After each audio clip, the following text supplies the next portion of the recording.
Mm.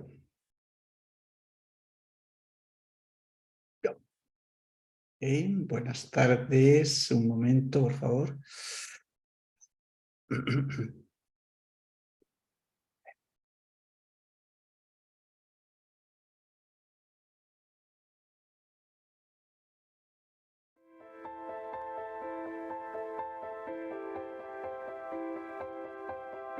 It's true, not all chemicals are bad, but toxic metals like lead and mercury are found in all of us. So are persistent toxins like PCBs and endocrine disruptors such as bisphenol A and flame retardants. We've been studying the impact of toxins on children for the past 30 years and reached the inescapable conclusion: little things matter. Toxins can have a lifelong impact on children. We've also discovered that extremely low levels of toxins can impact brain development. Let's take a look at the percent of children who are exposed to some of these toxins using a national study in the United States. To keep it simple, we'll use 100 children to represent all children. Mercury is found in 89% of children, primarily from eating large fish contaminated by pollution. Lead is detected in the blood of all children, regardless of race, income, or where they live. Over 80% of children are exposed to organophosphate pesticides, mostly from food. All children are exposed to PCBs, a persistent pollutant that was banned in the 70s but will linger for generations. Bisphenol A, or BPA, is found in 96% of children. PBDEs, a type of flame retardant, are found in 100% of children.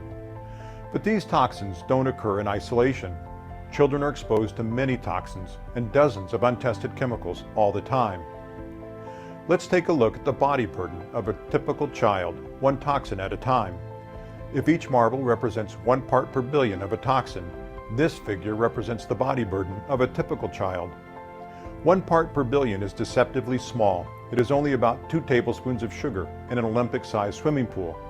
But chemicals can be biologically active, even at very low levels.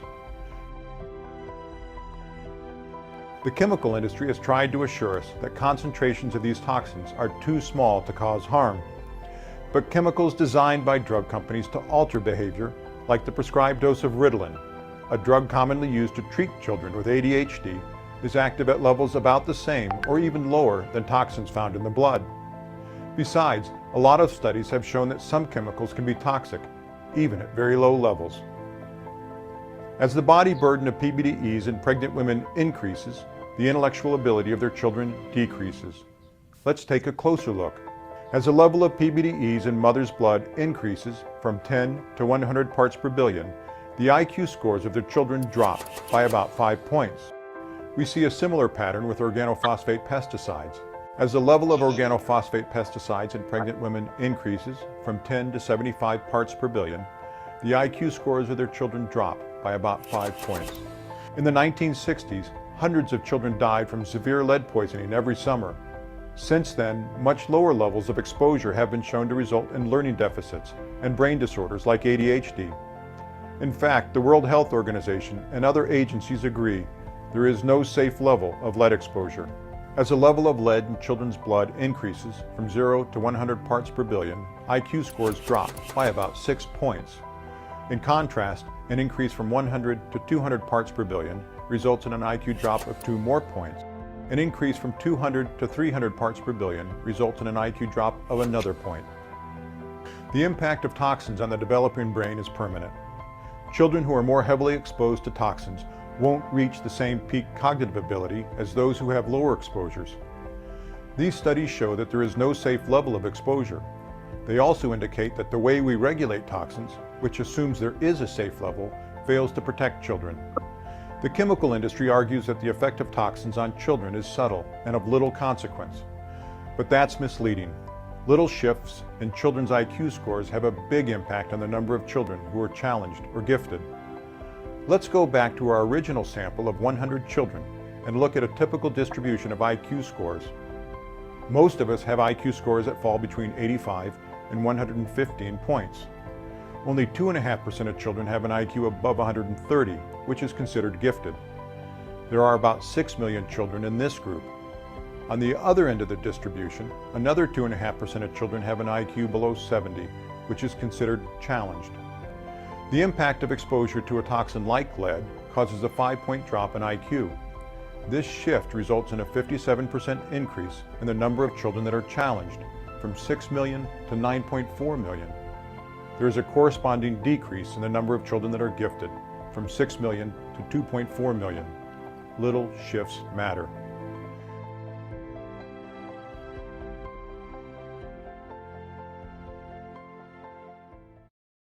Ok, muy bien, muy buenas tardes, bienvenidos, bienvenidas, buenos días a las Américas, buenas tardes a este lado del Atlántico, muy buenas tardes. Hoy es un día muy especial también. Recordar que estamos en el marco del curso para líderes de la salud medioambiental de Europa y de América Latina, de la Universidad de Murcia, un curso acreditado con 25 créditos ECTS. Y dentro de ese marco celebramos algunos diálogos con pioneros y pioneras de la salud planetaria. Y hoy, hace unos días, tuvimos a Nicolás Olea, que ya les adelanto que el vídeo se estrena a partir de las 21 horas hoy. Y hoy tenemos con nosotros a una pionera de la salud planetaria. Rebecca Ramis es una de las personas, la conocí hace poquito más de una década aproximadamente. Es una, para el ámbito de la medicina ambiental, es una persona inspiradora por todo lo que hace y lo que representa y las capacidades que desarrolla para mejorar toda la salud ambiental en nuestro planeta. Es licenciada en Estadística y doctorado en Epidemiología y Salud Pública en la Universidad Autónoma de Madrid. Desde abril del 2004 forma parte del área de Epidemiología Ambiental y del Cáncer del Centro Nacional de Epidemiología, a la que se incorporó en este área para el desarrollo del Atlas Municipal de Mortalidad por Cáncer en España, 1989-1998, una línea de trabajo que ha dado fructíferos resultados, que ha ocupado portadas y con un impacto y trascendencia en sociedad relevante. Desde entonces trabaja en el área de la epidemiología espacial, aplicada principalmente al análisis de incidencia y mortalidad por cáncer y su asociación con la exposición a factores ambientales, especialmente la contaminación industrial. Ha participado en distintos proyectos de investigación relacionados con el cáncer y con el análisis espacial de enfermedades. Entre los años 2008 y 2011 realizó una estancia como investigadora visitante en el Departamento de Medicina de la Universidad de Lancaster, en Reino Unido, y en la actualidad lidera proyectos de investigación sobre incidencia del cáncer infantil y factores de riesgo ambientales. Con casi 100 trabajos publicados, IP de 6 o 7 proyectos de investigación, colaboradora en más de 20 nacionales e internacionales, todos enfocados a la epidemiología ambiental y del cáncer. Rebecca Ramis representa ese espíritu alegre, esa fuerza inspiradora femenina que hará que la salud ambiental, ahora ya global y planetaria, ocupe el espacio que se merece. Yo la conocí hace más de una década. Entonces estaba intentando buscar alianzas porque en este mundo de la medicina ambiental, el construir espacios colaborativos, ¿no?, en el que digamos, cada área contribuya de la mejor manera, para mí fue como una ventana de aire fresco, porque uno tiene un pensamiento clínico, es un buen descriptor de la realidad, pero necesita esas alianzas estratégicas para desarrollar esos métodos que, gracias a Rebecca, bueno, me siento tremendamente satisfecho y tengo el honor de haber compartido con ella muchos trabajos que han ayudado a poner en la esfera internacional aspectos de la salud ambiental y el cáncer, especialmente en mi región. Para nosotros, y hoy quiero que sepa, Rebecca, que es un honor muy grande, Hay mucho ánimo dentro de la sala, con ganas de escucharte. Decir que el ambiente de nuestros diálogos es un ambiente distendido. El Master and Commander es la pionera de la salud planetaria y nosotros nos dejamos llevar en ese horizonte compartido entre las Américas y Europa para dejarnos guiar hacia donde tú nos lleves, Rebeca. Muchas gracias por todo lo que has hecho y por este esfuerzo también. Tiene un Owen, un niño pequeño también, que es una labor adicional de la mujer investigadora, que pienso que es importante también destacar ese agradecimiento. Muchas gracias, Rebeca, de verdad. Bueno, gracias, Juan Antonio. Después de esa presentación yo creo que ya puedo dormir tranquila, por favor. Me he puesto hasta roja. Bueno, muchas gracias. Nosotros, Juan Antonio y yo coincidimos hace, pues eso, hace casi 10 años, a poco de nacer mi hijo. Y coincidimos en un evento que fue en Murcia, o sea que nos conocimos allí en una mesa que hablaba también de medio ambiente y salud. Y yo como formación de estadística entré a trabajar en el Carlos III para desarrollar los modelos que utilizábamos para visualizar esos mapas de cáncer que habéis visto, como ha dicho Juan Antonio, salen en la prensa, cada 2x3 salen los mapas y ahora con el COVID todo el rato mapas, ¿no? Entonces yo partí de mi base metodóloga, pero con el tiempo y el desarrollo de mi carrera investigadora me he ido pasando cada vez más a la epidemiología y más a la parte ambiental. Entonces, cuando Juan Antonio me propuso participar en este diálogo, que en principio iba a ser la semana que viene, le dije, pues podemos hablar de contaminantes porque esa semana voy a estar dando clase a los compañeros. Yo trabajo en el Instituto de Salud Carlos III, que es donde está el Centro Nacional de Epidemiología.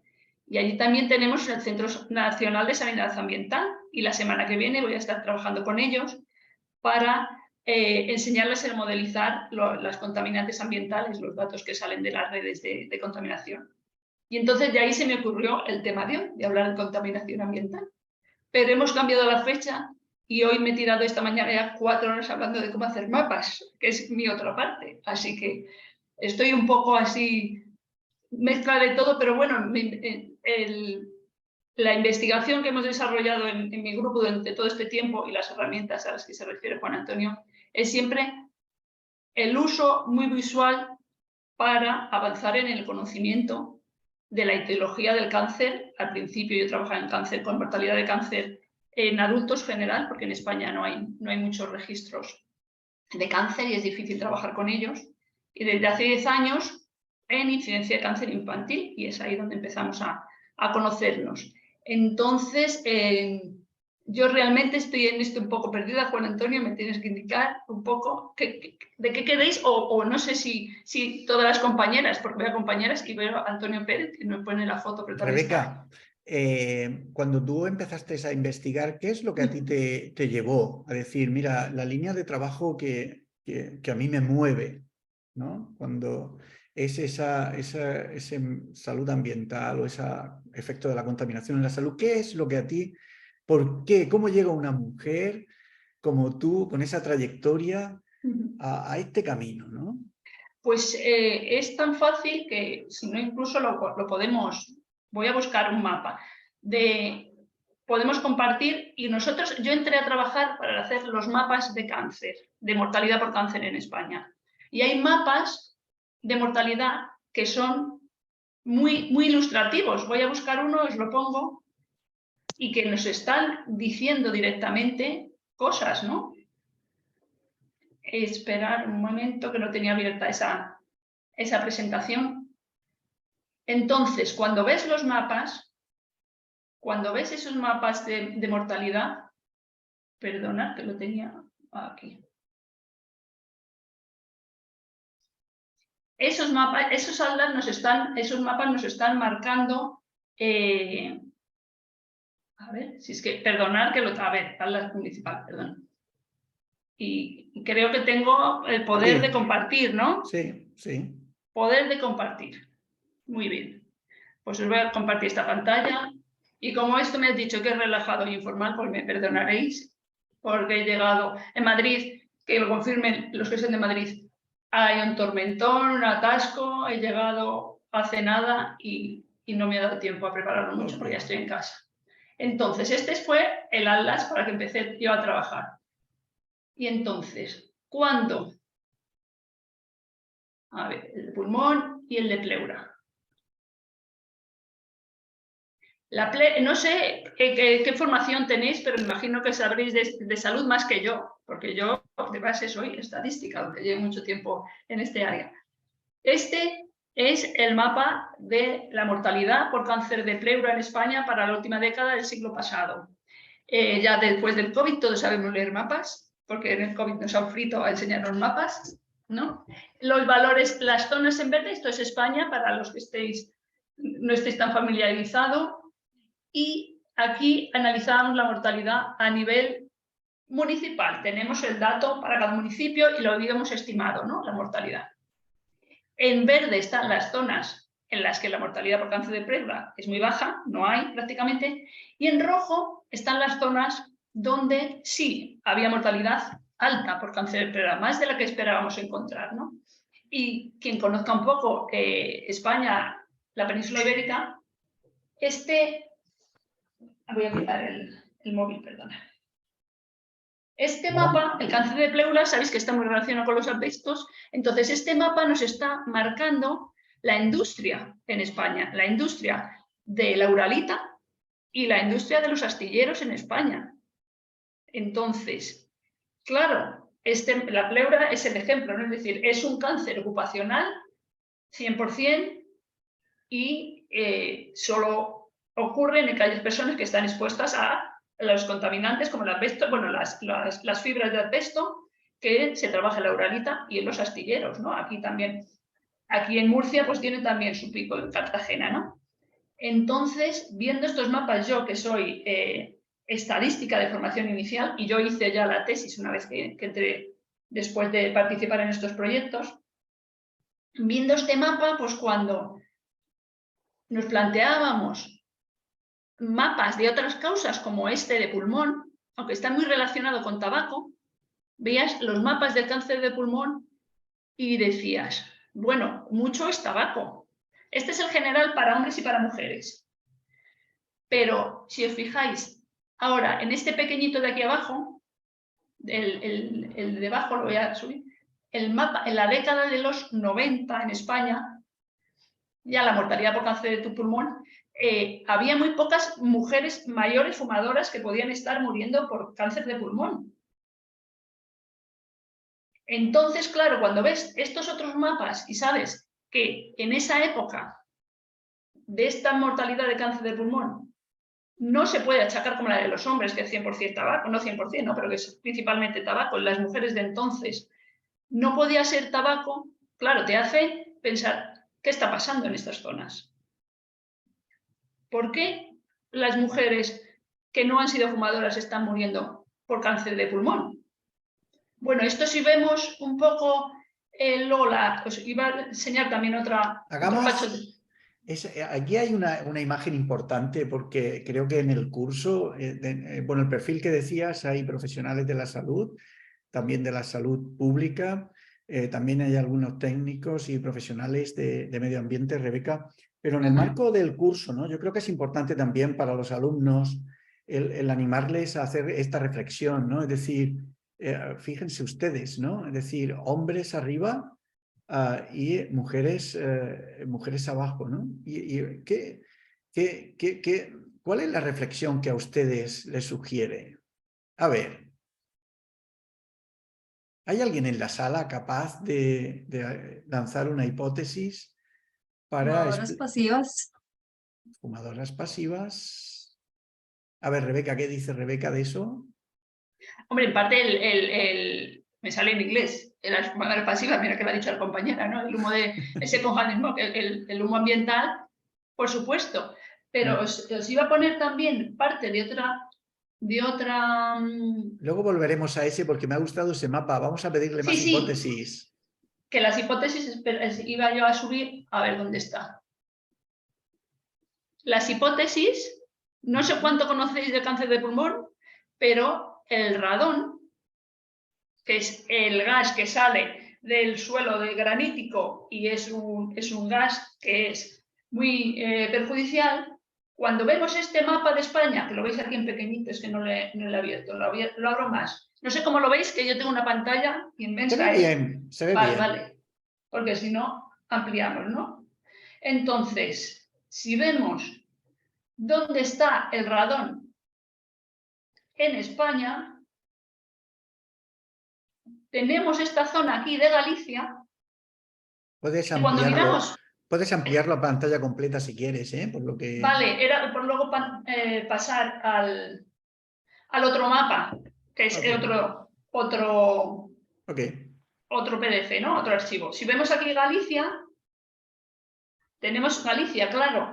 Quien conozca un poco España pensará, ahí en Galicia, tanta fumadora pasiva, tanta mujer que a lo mejor es fumadora de primera mano, ¿o podrá estar relacionado esta zona de exceso de riesgo en Galicia con la exposición al radón?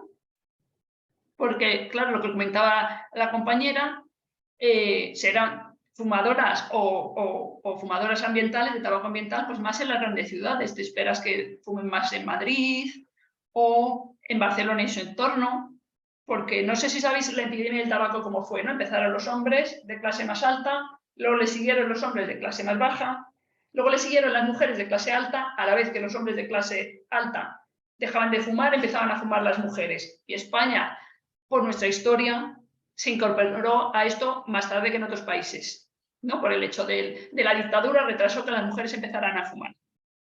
Y entonces, claro, ya en los 70 y en los 80 empezarían a fumar las mujeres de clase más alta que vivían en las zonas más urbanas, pero no en las zonas rurales, ¿no? Entonces, claro, tenemos aquí estos focos que todo esto, claro, a mí me despertaba la inquietud de ¿y por qué? Yo, ya os digo, con mi base estadística, yo veía esto cuando hacía los mapas para el jefe de grupo, que era Gonzalo López Avente, que es el primero. Él es un pionero en hacer mapas y en la epidemiología ambiental, porque él generaba todas estas hipótesis, ¿no? Con estos mapas. Entonces... Estamos hablando de estos primeros mapas, estamos hablando de hace más de 10 años. De 15. Esto se publicó en 2007, por ahí. Tengo las portadas de los periódicos de ese año, sí, que le recuerdo a mi padre cuando lo vio salir.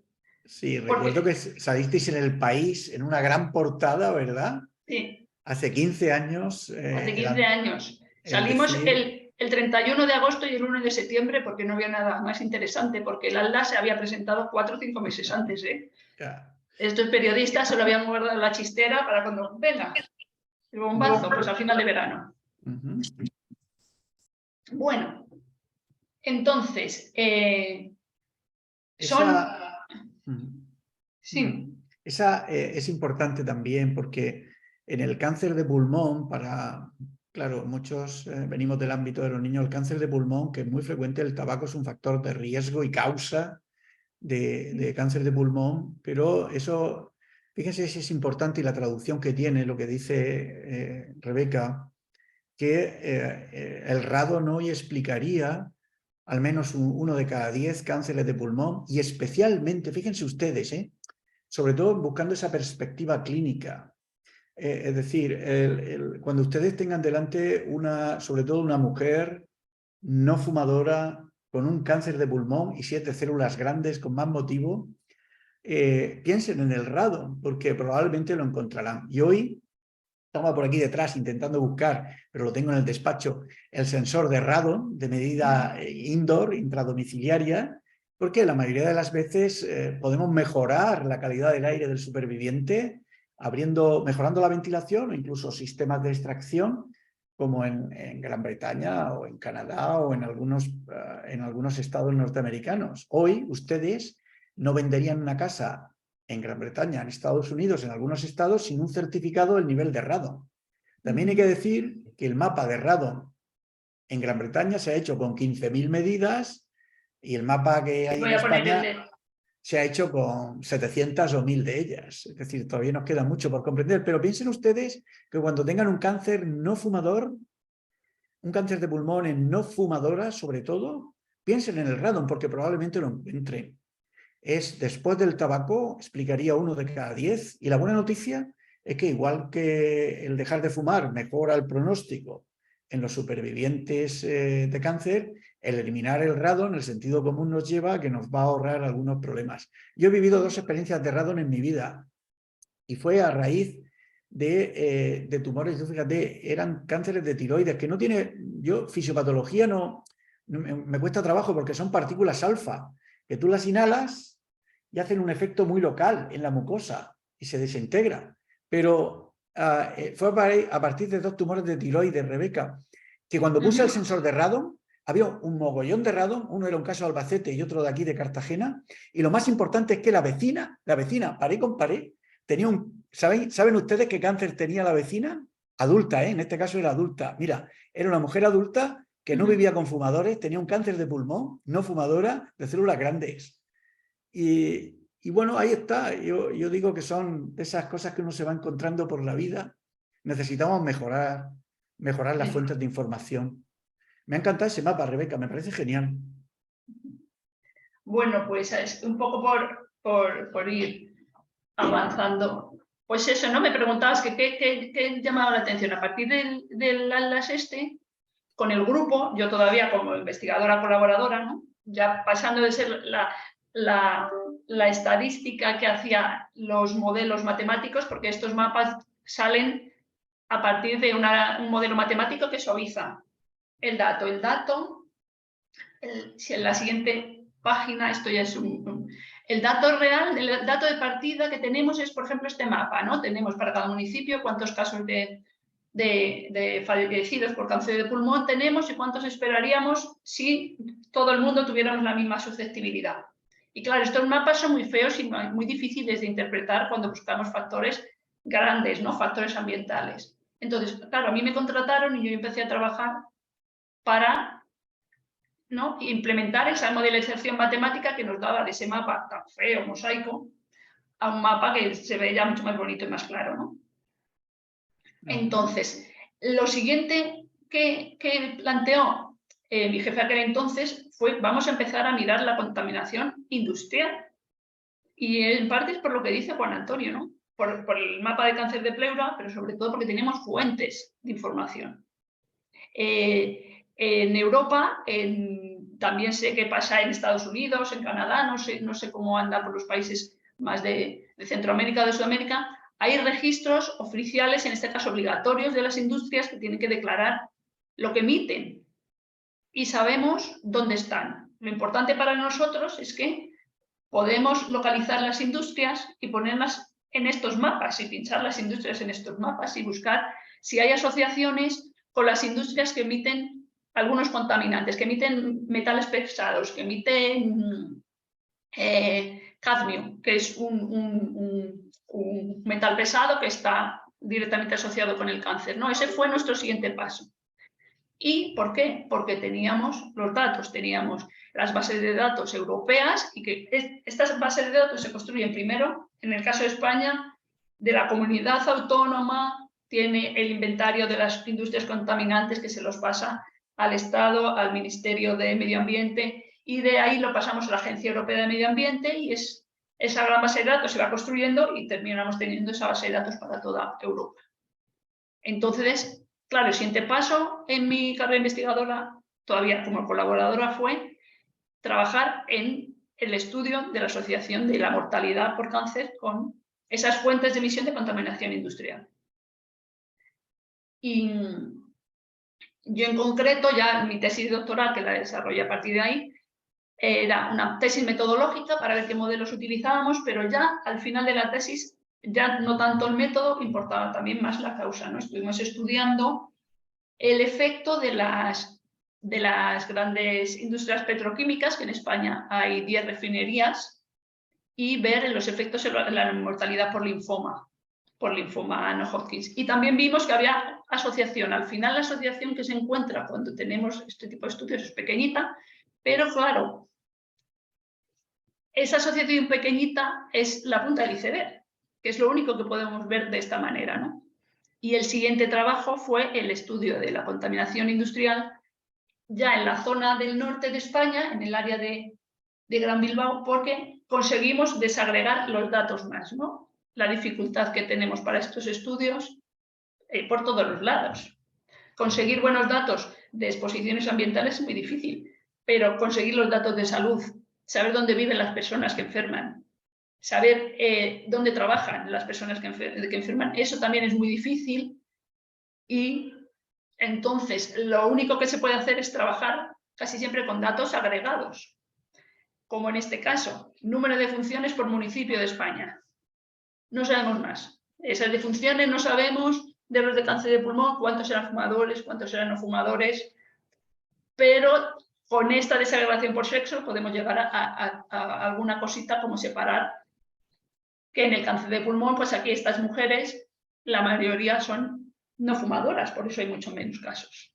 No sé si me quieres preguntar algo. No, está muy bien la explicación. Yo quería el compartir, ¿no?, a los alumnos el PRTR, ¿no? Ese registro que tú dices, yo creo que es importante también. Mira, lo voy a buscar. Como Okay. tengo aquí la pantalla compartida entera, os busco el PRTR. Habla. Eso es, porque claro, uno piensa, hoy ya tenemos tanta información que eso nos permite el ahondar y mejorar las posibilidades para incorporar a las prácticas todos estos sistemas de registro. Eso es, ahí está. Tenemos inventarios de instalaciones y se puede elegir la comunidad autónoma. Mira, información pública de fuentes puntuales. En información pública... Claro, vamos a coger Murcia, vamos a ver Murcia. Benceno. ¿Qué quieres? Aquí se puede elegir, perdona, a ver si salva, todas, venga. Por tipo de industria, por tipo de contaminante también. Elige por tipo de contaminante. Es que fíjense ustedes las tremendas posibilidades, que ofrece. Estos registros actualmente en el área euro están perfectamente definidos, porque este registro que ha presentado Rebeca es un registro de información de fuentes de contaminación industrial, y eso no es una información fiable porque es pública además, que es lo bueno que tiene la información de medio ambiente. Mucha de ella es pública, disponible y accesible, y permite hacer todos esos estudios de información espacial. Y en Norteamérica también está disponible, y en el planeta Tierra se está empujando para tener ese ambioma global, esa contextualización de los focos de contaminación por tipo de contaminante. O sea, es brutal la cantidad de información que hay. Y ahí está haciendo una selección. A ver, vamos a buscar una química. Es que ahora mismo no veo dónde está, porque ha cambiado la forma de la testa. En información pública, fuentes de información pública, si lo abres arriba, te sale... Información pública. Si abre, ¿no ves?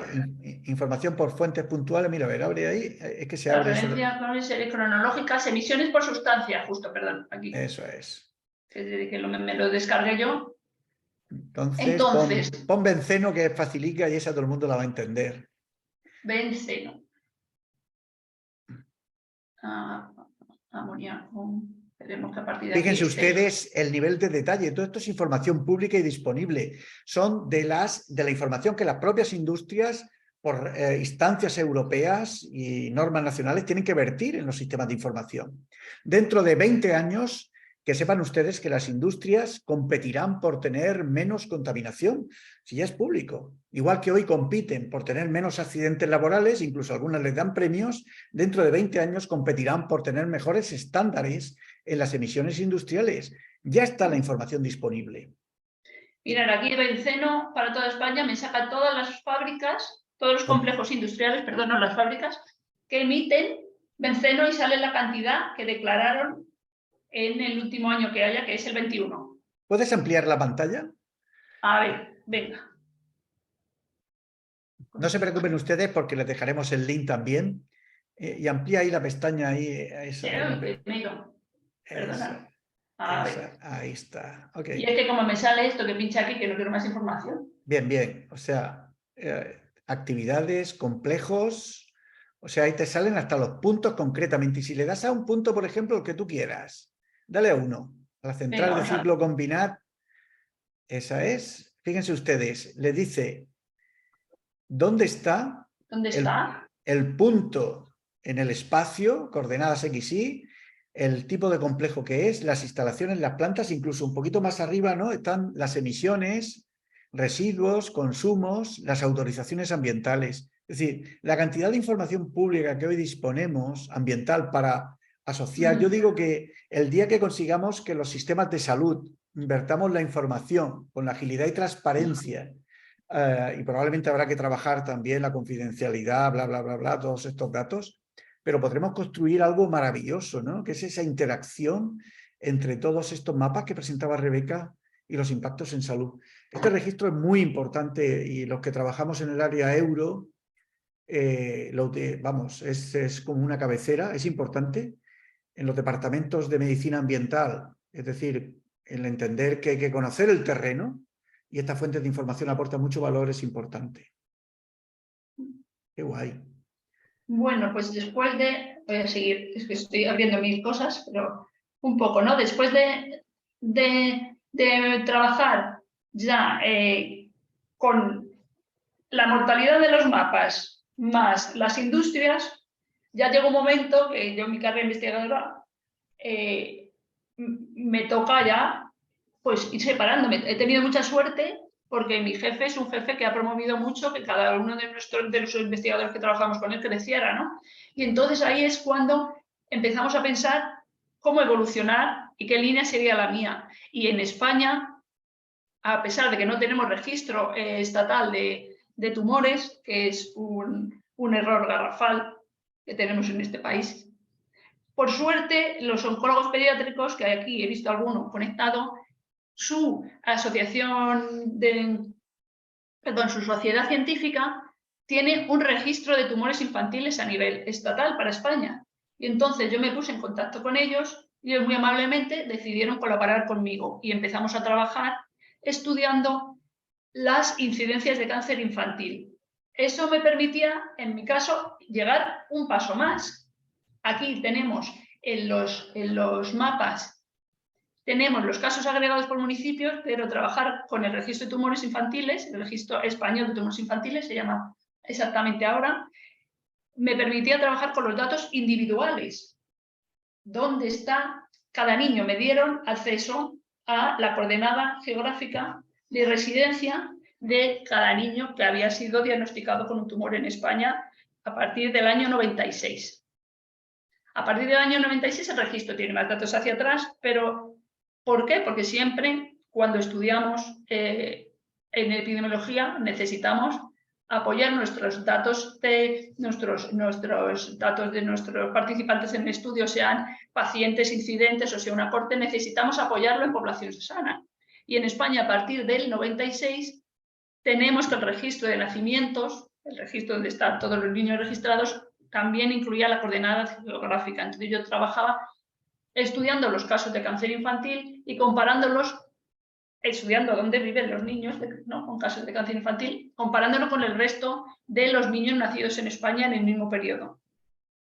Y entonces, ese fue el siguiente paso. Lo primero que hicimos fue trabajar, voy a buscar lo que tampoco lo tenía abierto, con la exposición a contaminación industrial también. Y a ver si encuentro un poco rápidamente. Estoy saltando de tema porque como estoy contando un poco, y ahí es ya cuando nos conocimos Juan Antonio y yo, cuando yo empecé a trabajar en cáncer infantil y empecé a trabajar con esos puntos.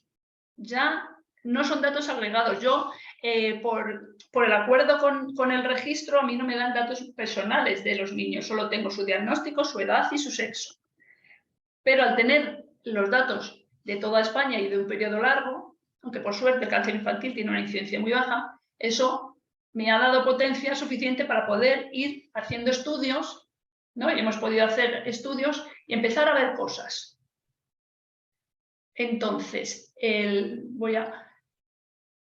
lo primero que hicimos, voy a abriros este artículo, en mi faceta de metodóloga, ¿no? Y yo cuando me fui a Lancaster me fui ahí a trabajar con un matemático que se llama Peter Deagle, que es un experto en modelos espaciales aplicados siempre a salud.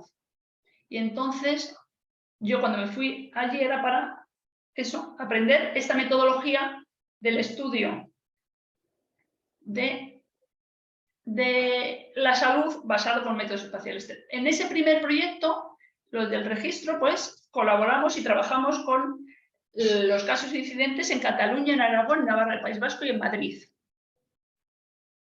Y porque para ese periodo de tiempo, que era desde el 96 hasta 2010, eran las zonas de España que reportaban mejor los datos. Este registro es voluntario. En cada unidad oncológica pediatra, o como se diga, eso, Juan Antonio, ¿cómo se dice? Que tú es la tuya. Yo no me la sé. El micro. Juan Antonio, tienes cortado el micro.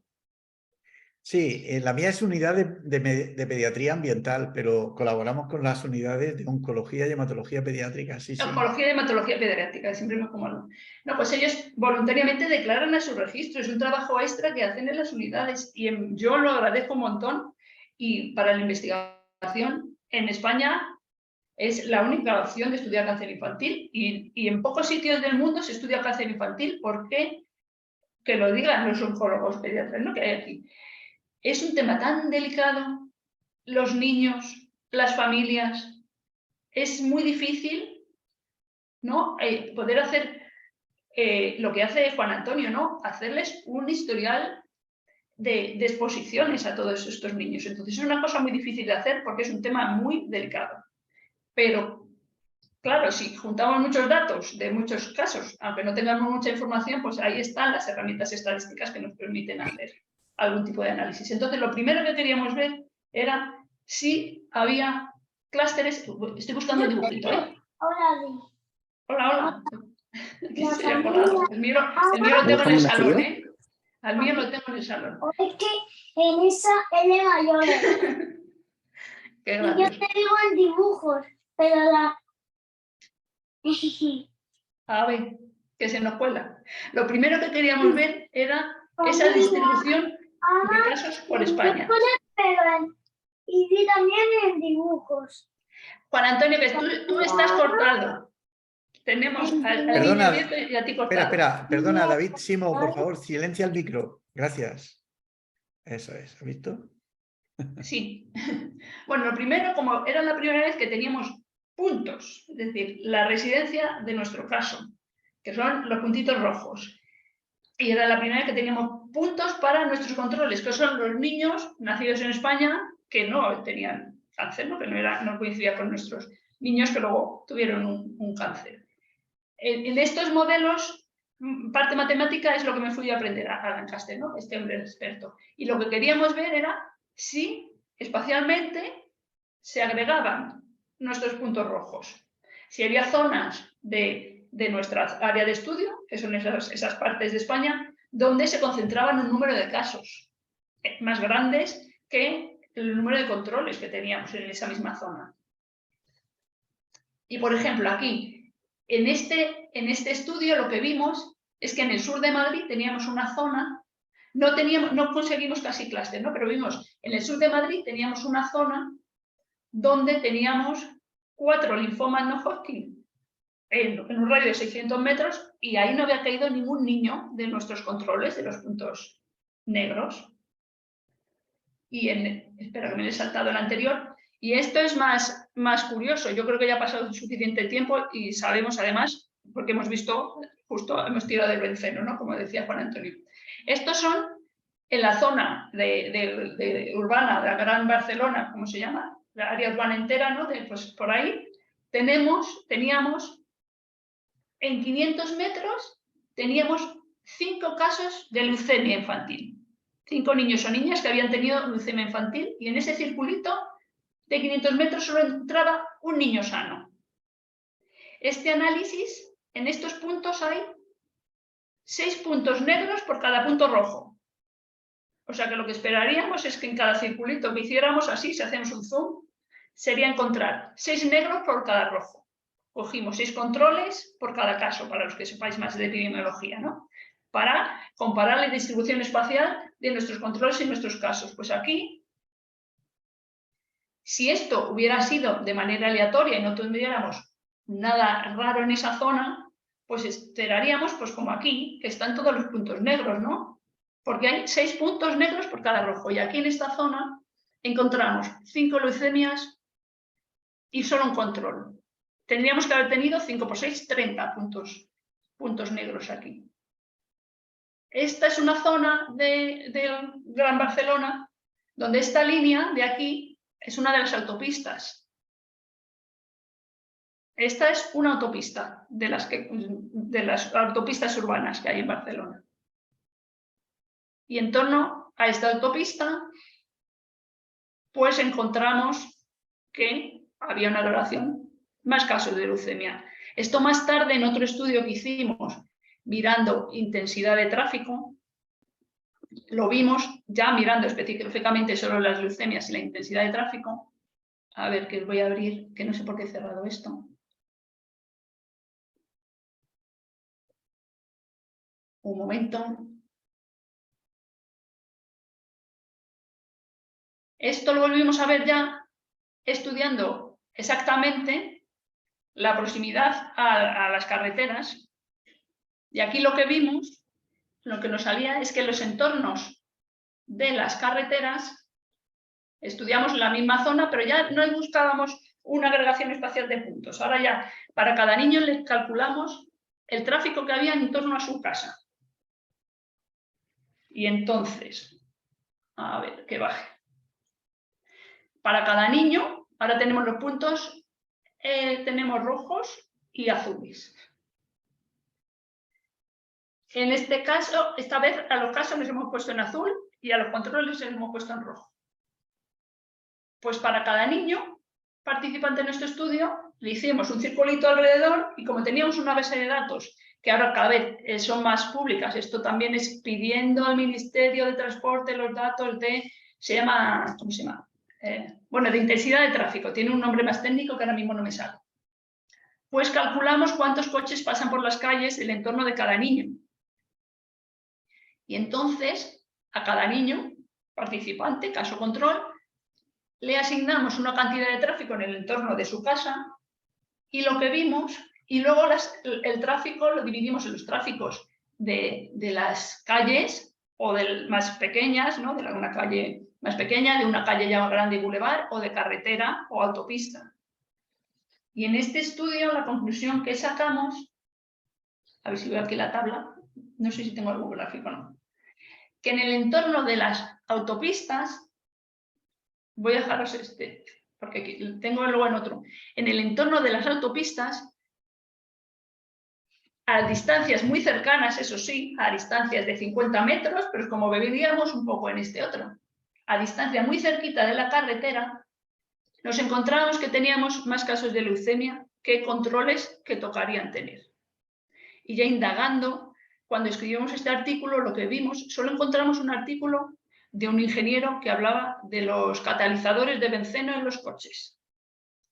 Y en ese artículo, en su investigación decía que los catalizadores de benceno de los coches funcionaban bien a velocidades bajas, pues las 50, 40, las velocidades intraurbanas, pero ya cuando pasaban de 80 ya dejaban de funcionar igual de bien.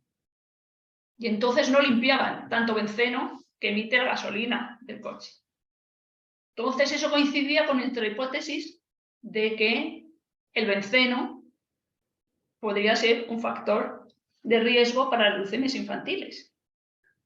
Porque en las autopistas, aparte de tener mucho más tráfico, con mucha más emisión, ya por coche, porque como vas más rápido emites más. Y si encima el catalizador, que es el protector de esas emisiones, funciona peor, pues al final tenemos mucho más riesgo de tener benceno en el ambiente, en el entorno de las autopistas, que en un entorno de una calle que sea un bulevar, aunque vaya mucho tráfico, porque va más lento. Y va más lento, y aunque podamos sentir más el humo, porque le tenemos ahí al lado del coche, pero el catalizador funciona mejor. Y aparte, a velocidad más baja emite menos, ¿no? Porque consume menos. Entonces este fue otro de los trabajos que hicimos, ya siendo yo la que lideraba, como me ha dicho Juan Antonio, ¿no? Como esto va de líderes de salud ambiental, pues ya liderando la línea de trabajo, ¿no? Lo último, yo no sé hasta cuánto rato tengo más, Juan Antonio. ¿Estás micro? Está bien, estoy aquí disfrutando. Estaba intentando recordar el trabajo aquel que hicimos porque, claro, fíjense ustedes, ¿no? Porque la oportunidad que nos brinda el integrar su trabajo con el trabajo del registro, ¿no? Y además, si somos capaces de introducir datos micro detallados, porque en el cáncer infantil, Rebeca, algo muy importante para los que están en la sala, que tienen que saber, claro, cuando el cáncer es de adultos y es tan prevalente, pues mucho más frecuente, claro, a lo mejor a nivel municipal o incluso regional puedes observar información porque es mucha información. Sin embargo, cuando uno trabaja con el cáncer infantil, creo que el trabajar con los microdatos es muy importante. Por eso el tener fuentes de información, el tener fuentes de información muy robustas o fiables también ayuda mucho para poder trabajar en el microespacio. Creo que la ventaja que tiene el cáncer infantil, a diferencia del adulto, vamos, ventaja, entiéndase, para señalar las causas o los factores de riesgo, es que, claro, al ser un fenómeno algo raro, cuando encontramos asociaciones, escucha, blanco y en botella. Luego también es que el periodo de latencia es mucho más corto. La media de la incidencia del cáncer está en 3-4 años. Ya. Hay que tener en cuenta que mucho viene también en preconcepción y durante el embarazo, ¿no? Pero está cerca. El desenlace está cerca de la exposición. No como el cáncer en adultos, que pueden pasar 20 años. Ya, también eso está cerca, pero también puede ser transgeneracional. O sea, el niño recibe el impacto de toda una vida, ¿no? De la generación previa. De la anterior, sí.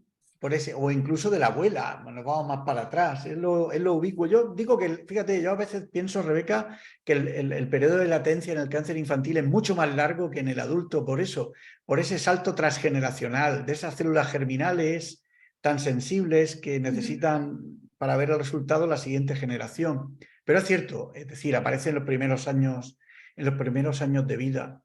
Ese trabajo, yo recuerdo aquel trabajo de focos industriales y el clúster que tuvo una impronta tan grande. Fíjense ustedes, como un trabajo de investigación, a mí me ayudó muchísimo el colaborar con Rebeca, porque uno tiene las limitaciones propias del mundo clínico y el ayudar, ¿no? Y este es un mensaje para ustedes. Busquen en sus áreas más locales a las personas capaces con esa visión de metodología, de aporte espacial, otras áreas de capacitación, de expertise que complementarán todo su conocimiento. Y esa simbiosis, ese trabajo supuso voy a decirlo así, el remover autorizaciones ambientales de fuertes complejos en nuestra nación, complejos industriales me refiero. Yo aprendí mucho con aquel proyecto de investigación porque tuvimos que correr muchos despachos para dar explicaciones, pero tuvo su impacto en sociedad importante. Y eran 4 casos. Esto es un mensaje también para los jóvenes de la sala, que muchas veces cuando uno es joven, la falta de metodología o de interés por la ciencia o bueno, la visión, ¿no? Siempre dice, no, es que es que es solo un caso, no, es que son 4 casos. Miren, quiero decirles que la primera publicación de impacto en Pediatrics, la revista más importante de pediatría, la hice con 4 enfermos enfermos extremadamente raros, porque eran fibrosarcomas, cánceres en recién nacidos. También he de decir que ese artículo se rechazó en revistas nacionales, pero tardó 2 semanas en aceptarse en Pediatrics a nivel internacional, que era un clúster de fibrosarcomas congénitos que asociábamos a un derivado del petróleo. Por eso no hay enfermedades sino enfermos, y animar a los de la sala a que cuando uno trabaja con niños o niñas, los microdatos son muy importantes. Y los registros, cuanto más exhaustivos sean, más cercanos a los enfermos, mejor todavía. Porque, claro, tú has dicho el domicilio en el embarazo y nosotros ya llevamos unos años diciéndole al registro, el domicilio en el diagnóstico, llevamos diciéndole al registro que además del domicilio al diagnóstico, hay que tomar lo que hacemos en Murcia, que es 3 domicilios: el embarazo, la infancia y el momento del diagnóstico. Porque cuando tiramos los dados, el embarazo pesa mucho. El domicilio del embarazo pesa mucho. Rebeca, ¿Cuál es en tus trabajos que llevas publicados en el que tú hayas dicho, vaya hombre, no sé, a lo mejor hemos removido muchas conciencias? A ver, ahí entro un poco en... bueno, el Instituto de Salud Carlos III es Administración Pública Española. Nosotros nos debemos a los ministros, cuando hay de ciencias, también de ciencia, pero al Ministerio de Sanidad. Entonces, nosotros no podemos hablar libremente como si fuéramos profesores de universidad. Yo, para que este trabajo del tráfico tuviera una nota de prensa en el instituto, me tuvo que pelear, y mi directora en ese momento del Centro Nacional de Epidemiología se tuvo que pelear mucho con el instituto porque no nos dejaban publicarlo. Por el miedo a qué dirán, ¿no? Entonces, este trabajo sí me han dejado darle más relevancia porque ya hay estudios fuera, ¿no? Porque tenemos ese complejo en España, no podemos ser los primeros, ¿no? Pues si hay estudios en los registros de Canadá, en los registros de California, y hay a lo mejor un estudio en los escandinavos que para los registros de cáncer son mejores, y este es el cuarto estudio internacional que dice lo mismo, que en los entornos de las autopistas hay más leucemias infantiles, entonces sí le vamos a dar esa relevancia a que pase de la ciencia, ¿no? Que pase del entorno científico. Entonces, este ha sido el que más se ha trasladado porque ha llegado a una nota de prensa. Los demás no me han dejado a mí publicitarlo mucho. Con el COVID, en el caso del Instituto de Salud Carlos III, y ya después de mucha ley de transparencia y todo eso, ya se ha pasado al otro lado y ya sí que nos dejan dar publicidad a nuestros resultados de investigaciones científicas, que para eso nos pagan todos los españoles con sus impuestos, porque mi salario sale de los presupuestos generales del Estado, ¿no? Entonces, no ha tenido mucha relevancia, pero del tráfico es que es el que más, por el hecho de que valida todo lo que estamos haciendo hasta ahora. Si hemos encontrado también lo mismo que se sospecha en otros sitios, es que lo estamos haciendo bien. El registro de tumores infantiles lo está haciendo bien al recoger los datos, nosotros lo estamos haciendo bien metodológicamente, utilizando las fuentes de información que tenemos, porque nos está saliendo lo mismo que sale a esos otros grupos punteros del mundo mundial. Entonces, pensamos que el resto de resultados que estamos obteniendo con industrias, también ahora estamos mirando, aunque íbamos a hablar de medios de contaminación, hemos empezado a mirar espacios verdes, espacios azules con niños, entonces mirar también, buscar factores protectores, no solo factores de riesgo, ¿no? Entonces, este estudio, yo es el que más orgulloso estoy por el hecho de que me está validando todo lo demás, ¿no? Como cuando hicimos el mapa de cáncer de pleura y nos señala los astilleros de España, las fábricas Duralita de Getafe, las fábricas Duralita de la zona de Barcelona. Entonces, estos son los resultados que te dan satisfacción por el hecho de decir, es que voy bien, ¿no? Lo que estoy haciendo en ciencia, además, la recompensa de tu trabajo llega tan tarde, llega cuando publicas un artículo que a lo mejor han pasado 2 años, después de pelearte con mis revistas, como dice Juan Antonio, y con revisores, que ya no se ve, y luego muchas veces eso, como no llega a la sociedad, hasta que llega a la sociedad, pasa mucho. Yo trabajo en preventiva, en medicina preventiva y salud pública. ¿Cuál es el objetivo de mis trabajos? Que lleguen a los legisladores y que cambien las leyes.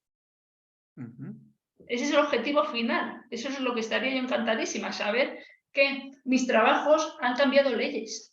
Pero eso llega tan tarde que ya no estamos contentos, porque de nuestro área pues tenemos ya trabajos que están en las monografías de la IAR apoyando carcinógenos, nuestros trabajos de industria y mortalidad general.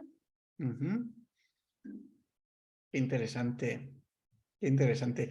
Rebeca, ¿y tú que conoces el trabajo un poco, ¿no?, de la unidad de pediatría ambiental en el cáncer y el medio ambiente, ¿qué diferencias habría? Es decir, ¿qué piensas de los registros o de nuestras capacidades y cuando lo comparas con el Registro Nacional de Tumores Infantiles, por ejemplo? Hombre, la cuestión es que el Registro Nacional es un registro de cáncer como más claro, para poder juntar todas esas voluntades de todas esas unidades oncológicas que voluntariamente declaran, pues te tienes que ir a unos mínimos. Entonces el registro es muy exhaustivo y tiene información muy buena, pero claro, te tienes que ir a los mínimos. Yo no creo, tendrías que poner de acuerdo a todos los oncólogos pediatras, ¿no? A todas las unidades para pasar una historia ambiental, como se pasa a las unidades de medicina ambiental de la de Murcia, en la de Olot, los de La Paz también van a empezar, ¿no? Poco a poco, pues esto es darle tiempo y que la bola vaya creciendo, pero vamos, se necesitan los dos, evidentemente. Claro, yo pienso que en el futuro contribuiremos en estos departamentos de medicina ambiental en esa labor, además delante de los enfermos, que es muy importante esto, es decir, esas primeras curvas en la supervivencia y la contaminación atmosférica, la supervivencia y el tabaco. Es decir, yo creo que hay esperanza de que contribuya esa mirada, ese enfoque, no solamente a mejorar las capacidades del registro, sino a mejorar las cifras de supervivencia a medio y a largo plazo. Sí, Creo sí. que ese es un mensaje importante. Rebeca, hemos dicho de tus trabajos en el que te sientes más a gusto. ¿Cuáles son las dificultades? ¿Cuáles son las dificultades a las que una investigadora en el Instituto de Salud Carlos III se enfrenta? Bueno, un poco te acuerdas que cuando hablamos de esa charla lo primero que pensamos es ¿cómo se estima la exposición? Yo que vengo más de la otra parte, más metodológica, aparte de los datos de salud, ¿cómo estamos estimando la exposición real a estos factores, ¿no? Es una de las dificultades muy grandes. Nosotros hemos utilizado muchas veces aproximaciones por distancia a los focos contaminantes, pero el otro día hablasteis con Nicolás, y Nicolás os habla de lo que encuentra dentro de las células y dentro del cuerpo. Y esta presentación que nos ha puesto el vídeo del investigador que nos ha puesto al principio, hablaba de toxicología, ¿no? De lo que está dentro. Sí, sí. Entonces, la dificultad es ese salto de lo que hay a mi alrededor, cuánto me llega a mi célula que provoca ese daño, que provoca ese estrés oxidativo.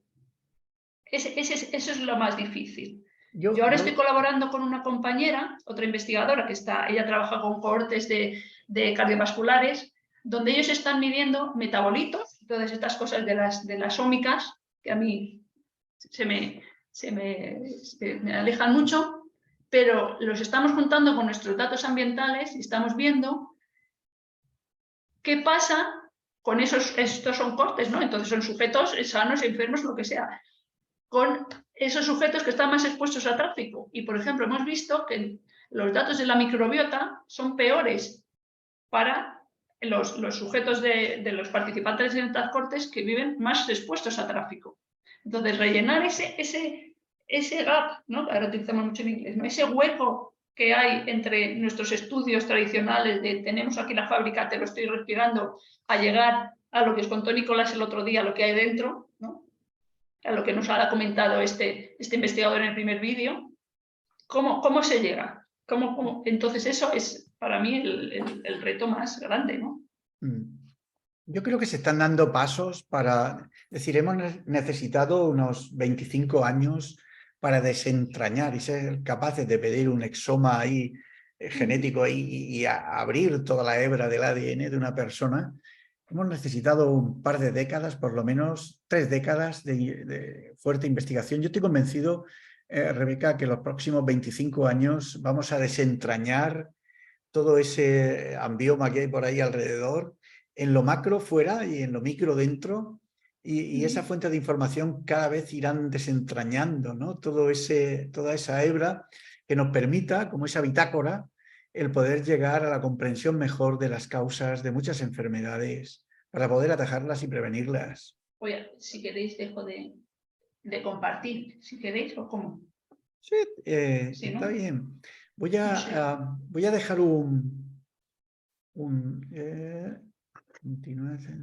continuar. A ver. A ver, preguntan por ahí. Preguntan por aquí. Preguntan, que como estaba con esto a grande no veían las preguntas. A ver. A ver. Sí. Pues... A ver, Rocío nos pregunta, ¿qué papel pueden tener los contaminantes aéreos de las ciudades? Eso justo es lo siguiente que vamos a hacer. El siguiente paso que hemos dado, claro, nosotros tenemos los datos del registro de cáncer, pero utilizamos como controles todos los nacidos en España durante 20 años. Entonces, con una compañera muy amiga también del Instituto de Salud Global de Barcelona, que estudia en cohortes de niños, que hacen los estudios como el del investigador que nos ha puesto Juan Antonio. Esto también ya se hace en España. No sé si tienen un vídeo tan chulo. Si lo tienen, ya te lo paso y el siguiente día lo pones a mis compis. Entonces, ellas trabajan con datos de nacimientos. Entonces, lo siguiente que estamos haciendo ahora es estudiar el efecto de los contaminantes sobre las variables del embarazo, el peso a nacer, el pretérmino, el bajo peso. Y entonces, para ese estudio hemos estimado la exposición a las PMs para todos los niños de España durante una década. Y entonces, lo siguiente que tengo yo en mi agenda, en mi list to do, es esos datos que ya lo tengo para todos los niños de España, los tengo para esos niños que han tenido la mala suerte de tener un cáncer en ese periodo. Entonces, es el siguiente estudio que vamos a hacer. No lo tenemos hecho. Los estudios de cáncer infantil, hay muy poquitos grupos en el mundo y se ve muy poco, y lo que se ve es tan poquito, o sea que yo no me atrevo a decir qué saldrá con estas PMs, porque, por ejemplo, para las variables del embarazo hemos tenido un resultado que nos ha chocado mucho, que es que la exposición a PMs 2.5 no nos daba riesgo, nos la daba la exposición a PMs 0.10. ¿Por qué pasa esto? Un poco. Pues porque en España tenemos mucha PM que viene del sur del Sáhara y tenemos muchas intrusiones saharianas, y los modelos modelos atmosféricos de material particulado meten todo. Y claro, no es lo mismo respirarte una partícula de polvito del Sáhara o respirarte una partícula de metales pesados. Entonces, el problema de la PM es ¿qué tiene la PM? ¿Qué estás respirando con esa PM? Y en el sur de España se respira mucho polvo del Sáhara, pero a lo mejor no se respira tanto metal pesado. Cuando vemos un mapa de España de los nacimientos, los niños más grandes, más pesados, son los del sur de España. Entonces, claro, nos salen resultados muy raros. Las PMs son complicadas por eso. Cuando se mira, como todos nosotros, toda España, si cogemos una zona urbana, pues sabemos que la PM va a estar muy cargada de metal pesado. Pero si lo cogemos campo, pues la PM es polvo. Kenia, bueno, Rocío, algunos compañeros nos piden si vas a compartir algunos artículos. Ahora le pediremos un paquete y lo enviaremos a los participantes en la sala. Es un impacto muy, muy grande, nos dice Kenia, que se pueden cambiar las leyes para el bienestar de la población en Costa Rica si se cuenta con un registro nacional de tumores, pero no se cuenta con una buena base pública de contaminantes como en Europa, España. Para esto te diré, Kenia, que hace 3 años intentamos un proyecto Horizonte 2020 en el que intentamos trabajar con 15 países, la mayoría, había 3 o 4 europeos, pero la mayoría eran de las Américas, y nos quedamos al borde. Habrá que volver a intentarlo. El corte era 12 y nos quedamos en 11. Y queríamos hacer esa transferencia, pero ya nos anunciaron el martes este director general, que vino de la Comisión Europea, que estaba en la sala, que hay una iniciativa nueva, COST, que va en esa dirección, y otras iniciativas, y habrá que pensar en ellas. Laura, tal vez habría que trabajar para romper esa brecha entre la información de estos estudios científicos y su visibilidad en la sociedad. ¿A qué responde no querer visibilizarlos? ¿Lobbies? Nos dice o pregunta Laura. A ver, cuando el atlas que os he enseñado es el segundo atlas que hizo mi jefe. El primer atlas se quedó en un cajón del Ministerio de Sanidad. porque los políticos tenían miedo, y siguen teniéndolo, mucho miedo, a decir que la gente se muere por cáncer, cuando es la segunda causa de mortalidad en el Estado español y en muchos de los países actuales. Entonces hay mucho miedo a ser valiente y afrontar el problema de verdad, porque cuando se sepa, si se sabe bien, se afronta el problema. Entonces eso le pasó a mi jefe. A ver, ¿qué nos dice Antonio? Pina Hernández nos dice que muy interesante todos estos registros y mediciones para dar visibilidad, son vectores transformadores de cara a posibles políticas para la prevención de contaminación ambiental. Antonio, Rebeca, ese gap que comentas es el reto, como de los estudios epidemiológicos y el ambiente llega a la toxicidad celular. Por eso los mecanismos post-transcripcionales epigenéticos, metiloma, histonas, RNA, no codificasteis, es lo que queremos incorporar desde el Hospital La Paz. Mañana, si puedo, te lo contamos. Muchas gracias, Antonio. Muchas gracias, Antonio. Justo, es que yo por eso trabajo con mi compañera que tiene todos estos datos ómicos para ver, porque al ser una corte ya no estamos mirando tanto la enfermedad, sino cómo cambian. Con ellas hemos empezado a trabajar con los metabolitos, pero también tenemos el RNA, todo cómo cambia, ¿no? Los más expuestos, también estamos mirando espacios verdes y otras informaciones de las que tenemos registros públicos, porque nosotros trabajamos solo con registros públicos. Voy a compartir, a ver,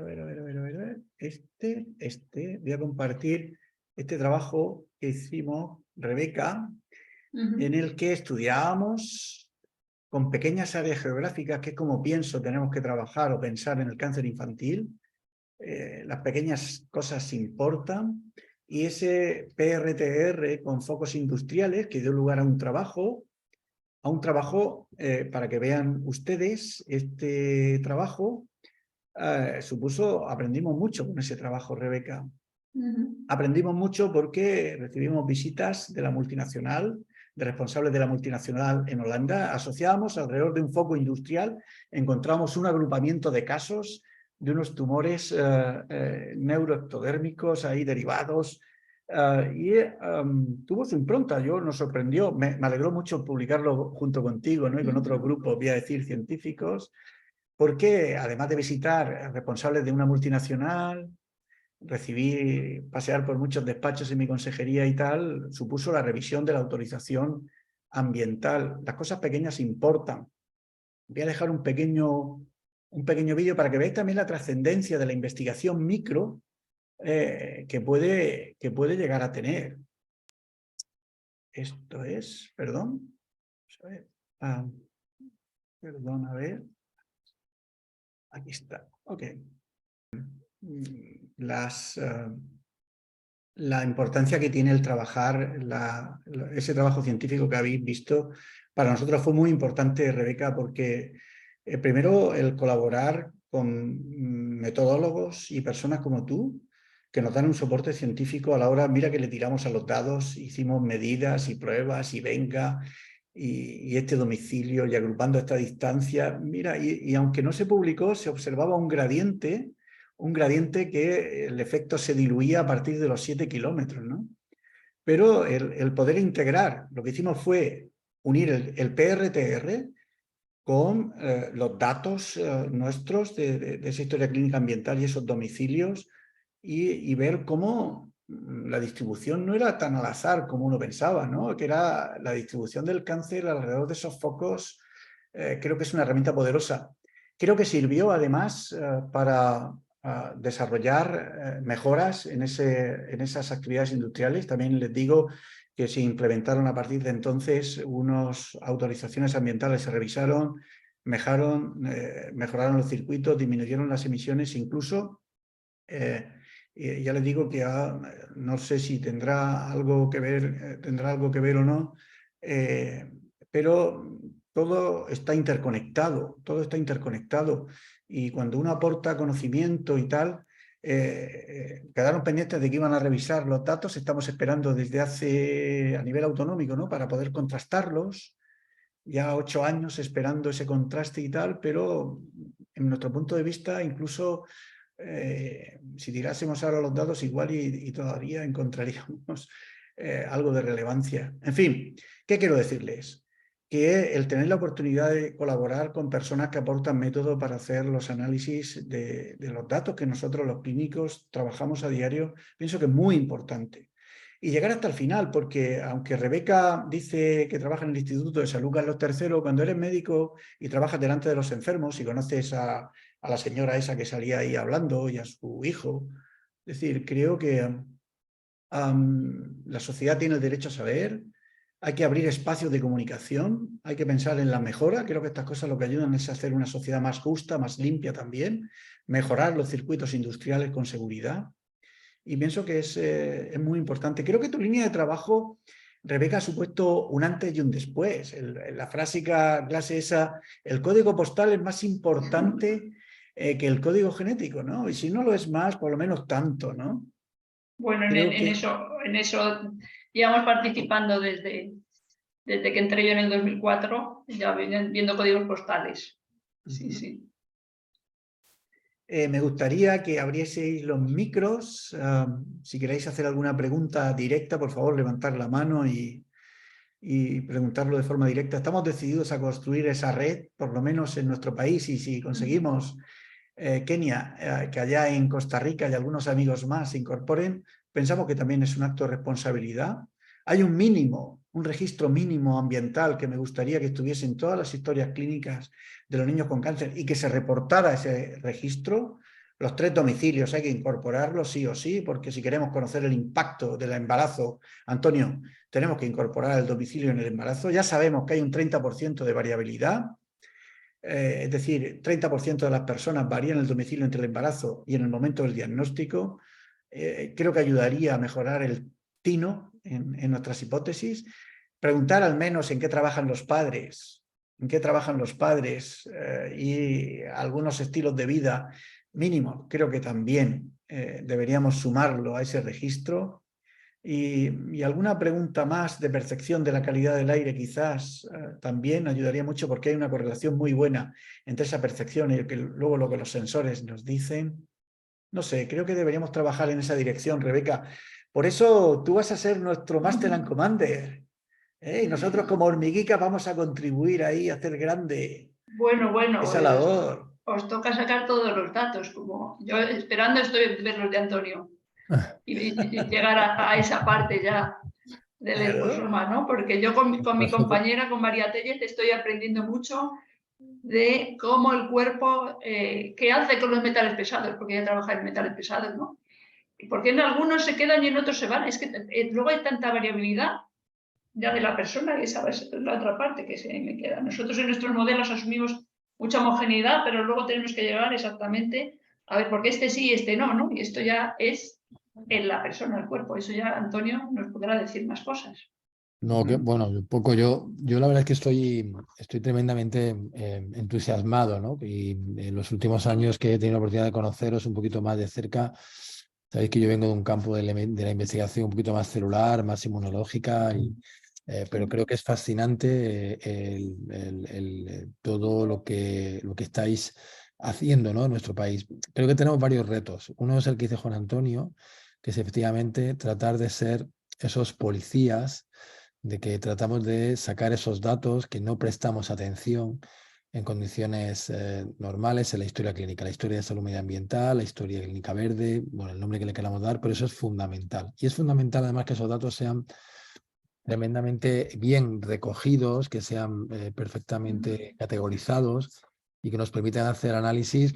Bueno, yo creo que en nuestro caso, como bien ha dicho José Antonio, una región uniprovincial como es Madrid, que probablemente sea el triple en población que lo que es la comunidad murciana, pues yo creo que facilita de alguna manera poder hacer ese tipo de estudios que plantea Juan Antonio. Eso es crítico, nosotros vamos a trabajar en ello. Nuestra idea además no es solo que se quede en la paz, sino ser capaz de hacer un registro de los 4. Ya hemos conseguido con mucho esfuerzo que haya una instrucción por parte de la consejería para que solamente haya 4 centros en toda la Comunidad de Madrid para atender a niños con cáncer hasta los 18 años inclusive. Y somos muy ambiciosos y queremos llegar incluso a quedarnos con 1 o 2. Da igual que esté en La Paz, que esté en el Niño Jesús, que esté en el 12 de octubre en el Marañón. pero para atender 300 nuevos casos de niños al año que hay en la Comunidad de Madrid, no debería haber más que un centro, porque eso es bueno para los pacientes, es bueno para las familias, es bueno para los profesionales y es bueno para el sistema. Ese es el reto que tenemos ahí. Pero una vez que incorporamos esos datos o los incluyamos bien, metodológicamente, con colaboraciones muy estrechas con vosotros, que bueno, es un poco lo que queremos estandarizar. Yo creo que el reto es doble. Por un lado, tratar de identificar los mecanismos moleculares de tóxicos celulares, estrés oxidativo, epigenéticos, que es lo que os he dicho en el chat, que sabemos que a día de hoy están incluso por encima de los genéticos. Sabemos que 1 de cada 10 niños con cáncer tiene una alteración genética en línea germinal que predispone, que es un factor necesario pero no suficiente, pero hay 9 de cada 10 que no tenemos ni idea. Y probablemente que los mecanismos post-transcripcionales que el ambiente, el medio ambiente y diferentes carcinógenos generan, tienen un papel muy importante. Yo creo que eso es la clave, es que por eso quiero incorporar investigación más básica, pues epigenética, metiloma, histonas, RNA no codificantes, para intentar buscar un mecanismo fisiopatológico a lo que estáis observando a nivel epidemiológico. Y por último, yo creo que el grandísimo reto es si es posible, que esto yo creo que es un sueño que alguna vez he dicho Juan Antonio también, alguna tesis a la que me ha invitado, es si fuéramos capaces de hacer realmente estudios de cohortes de exposición. Hacer estudios de cohortes probablemente nos van a permitir tener evidencias mucho más robustas que las que tenemos con casos y controles, ser mucho menos, o sea, que nuestras aseveraciones tengan un peso mucho más potente, de manera que no haya sesgos y que a nivel legislativo, que es el sueño que tú planteabas, Rebeca, pues no haya ningún tipo de duda, independientemente del color político que toque en ese momento abanderar, ¿no? Yo creo que ahí tenemos muchos desafíos, la parte científica, ¿no? Tenemos mucho, sí. Y creo, pero que es nuestra responsabilidad. No sé si llegaremos a esta, pero mi sueño, ya se lo comenté alguna vez con neonatólogos y ginecólogos de mi centro, es tratar de hacer estudios prospectivos desde 10 años en cohortes de exposición versus no expuestos, y a partir de ahí ver incidencias. Y aunque tú consideres que es tarde, probablemente sea tarde para la población con la que vivimos, pero no lo será para nuestros nietos y para el año que vienen. Y yo creo que eso es un poco el legado que tenemos que dejar, ¿no? Eso era mi intervención, Juan Antonio. Muchísimas gracias. Muchas gracias, Antonio. Decir que el doctor Antonio Pérez Martínez es jefe del Servicio de Hematología Oncología Pediátrica del Hospital Universitario La Paz e investigador del Grupo de Investigación Translacional del Cáncer Infantil, Trasplante Hematopoyético y Terapia Celular del Instituto de Investigación del Hospital La Paz, entre otras responsabilidades. Es un líder de la hemato-oncología pediátrica en nuestro país. Gracias. Bueno, ¿alguna pregunta más? Porque... Yo tengo una duda, una consulta. Muy bien, Kenia. Sí, no sé si puede ser disparatado o no, pero nada más quería consultar. Sabemos, bueno, por lo que ya la doctora Ramis y todos han expuesto, que eventualmente lo que respiramos pueden tener una implicación directa. Yo trabajo en microbiología ambiental y trabajo con agua ambiental, digamos, con contaminantes ambientales en los ríos. En el caso de nuestro país, en Costa Rica, los ríos están altísimamente contaminados con todo tipo de sustancias. Sí. Sí, por ejemplo, el 50% de la población en Costa Rica, que son casi 2 millones de personas, vivimos dentro de una subcuenca, ¿verdad? Alrededor de un río, que es el que yo estudio, que es el río Virilla, que es altísimamente contaminado por una gran cantidad de tipos de contaminantes. Entonces, quisiera consultarles si así como puede haber exposición aérea de contaminantes generados por vehículos, generados por industria, puede haber también evidencia o algún tipo de estudio que asocie precisamente esas localidades cercanas a los ríos altamente contaminados. O sea, yo no creo que no haya algún efecto. Eventualmente hay un efecto para la vida y fauna de ese ecosistema, ¿verdad? Ya eso es un efecto a nivel ambiental que es significativo, pero en el caso de las poblaciones humanas, ¿verdad? Porque si queremos hacer un llamado a los tomadores de decisiones en cualquier país, no les importa muchas veces lo que le esté pasando a la fauna o a la flora, pero si ya usted lo traduce a efectos para la salud directamente, creo que puede hacerlos un poco más sensibles. Entonces, no sé si saben de algún estudio al respecto. Yo participé hace muchos años con una compañera que estudiaba cardiovasculares en un estudio que tenían mediciones de arsénico en agua y sí en agua de consumo, y sí hicieron un estudio con esta metodología espacial de mapas y sí detectaron una zona donde había más mortalidad, lo que detectaron eran zonas con poco arsénico donde la gente tenía menos cardiovascular, que fue un resultado así sorprendente, ¿no? Porque cuando siempre nosotros buscamos lo más, cuando encontramos lo menos te descoloca, ¿no? Pero es muy importante saber que nos protege también. Nosotros hemos pensado en el agua mucho, pero nos resulta muy difícil porque en el Estado español hay zonas como en Madrid donde nosotros bebemos el agua del grifo, porque es un agua bastante limpia y sana, pero hay en otras zonas donde el agua de consumo es totalmente agua embotellada. Los químicos que vendrían de los regadíos ahora vienen de toda España y de todo el mundo, porque yo me voy al supermercado aquí y si no es temporada de mango de España, que por lo visto si tenemos una temporada pequeñita de mango, pues el mango me está viniendo de allí, vuestro. Entonces, me estoy comiendo los tóxicos con los que se han regado las plantas en origen. Entonces, realmente es un reto muy importante.